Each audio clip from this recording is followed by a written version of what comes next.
Intermediate পড়বা, এত বড় কোর্সের উপর ধারণা তোমার জোশ থাকবে না, তুমি পড়াশোনার ক্ষেত্রে তুমি পিছায় পড়বাই, এটা 100%। তুমি ইন্টারমিডিয়েট কয়েকবার পড়ছো না, আর আমরা প্রতি বছর ইন্টারমিডিয়েট পড়াই।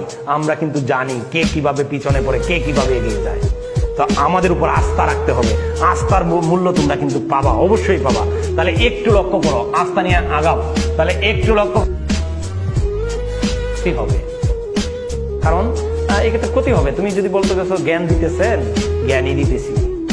তুমি যদি বলো নিজের রুল নিজেই পাঠাইতে হয়, অন্যরা দিলেই পাঠাই ফেলবে, একটু সাবধান। ইন্টারমিডিয়েট তুমি কয়েকবার পড়ো নাই, বারবার কথাটা বলতেছি। মানুষ কিন্তু ট্রেনের নিচে একবার পড়লেই হয়, ইন্টারমিডিয়েট কিন্তু একটা ট্রেন। কথাগুলো অপ্রাসঙ্গিক, তারপর বলে ফেললাম। যেভাবেই নেও না কেন, জীবনে একবার যদি ইন্টারমিডিয়েটের চাপায় পড়ে যাও, এইবার হয়তো বাইসে গেছে অনেকেই যে পরীক্ষা হবে না, অটো পাস দিয়ে দিছে। তুমি একটু সচেতন থাকো, জীবন একটাই, নষ্ট হলে একটাই নষ্ট হবে। তাহলে ভালো থাকো, ভালোভাবে কাজ করো, আর যে কোনো সমস্যা শেয়ার করো, মেসেঞ্জারে শেয়ার করো, গ্রুপে শেয়ার করো। আমি চেষ্টা করবো যে হাত তুলে কথা দিতেছি, প্রথম দিনে হাত তুলে কথা দিতেছি, ফাঁকি দিব না। ফাঁকি দিব না মানে দিবই না।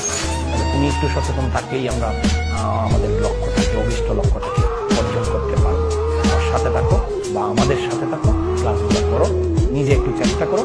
অন্তত পক্ষে বিফলে যাবে না পরিশ্রম, পরিশ্রম কখনো বিফলে যাবে না, তবে পরিশ্রমটা যেন পরিকল্পিত হয়। সবার জন্য শুভকামনা থাকলো। ধন্যবাদ সবাইকে।